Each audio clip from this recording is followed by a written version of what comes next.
You are 26 years old.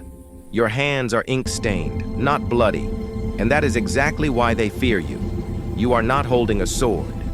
You are holding ideas, and ideas are harder to execute, but far more dangerous. This is the story of Galileo Galilei, and how truth itself was put on trial. Florence, early 1600s. The room is quiet, not peaceful, careful. Every man here knows that words can kill faster than blades. You stand before them, old now, sick, nearly blind. But once, you changed how humanity sees the universe, and that is unforgivable. Let's go back, before they broke you, before the confession, before the lie you were forced to sign, the world you were born into. For over 1,400 years, humanity lived inside a single idea. The earth is the center of everything. The heavens revolve around us. God placed humanity at the center of creation. This wasn't science, it was doctrine. To question it wasn't curiosity, it was heresy. And then, there was you.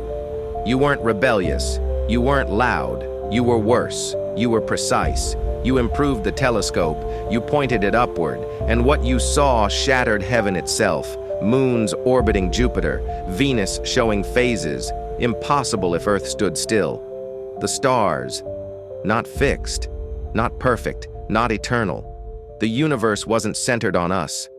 We were just in it. That realization changed everything.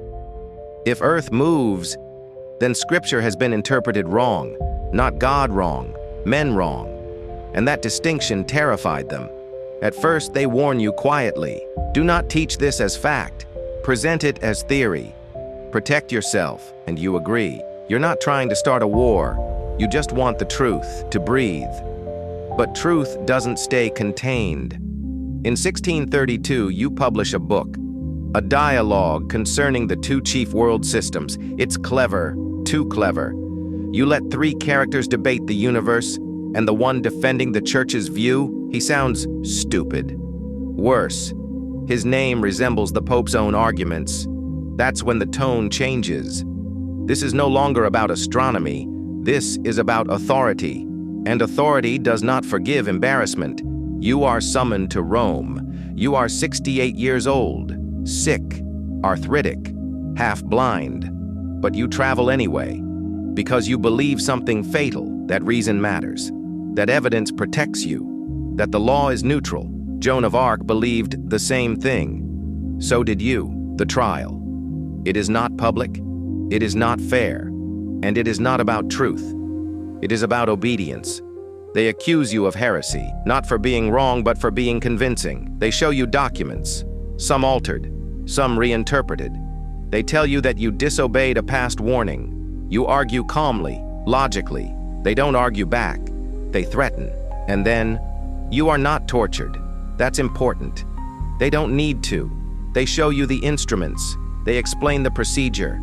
Dislocation, crushing, pain without death.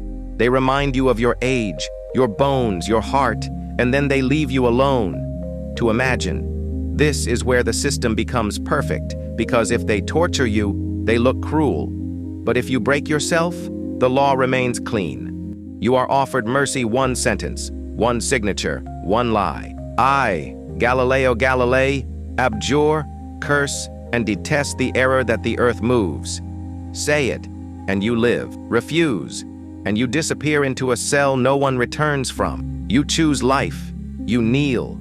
Your hands shake, and you sign. Not because you stopped believing the truth, but because you understood something brutal.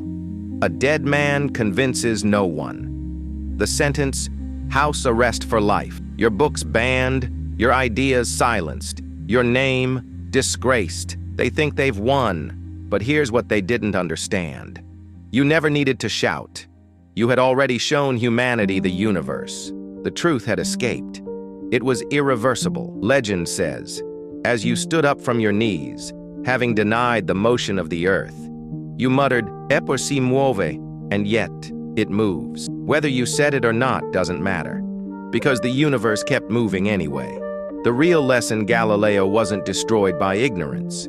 He was destroyed by a system that could not afford to be wrong, just like Joan, just like countless others. The law didn't fail. It worked exactly as designed, and that's the danger. When truth threatens power, the system doesn't argue. It relabels. Truth becomes heresy. Defense becomes guilt.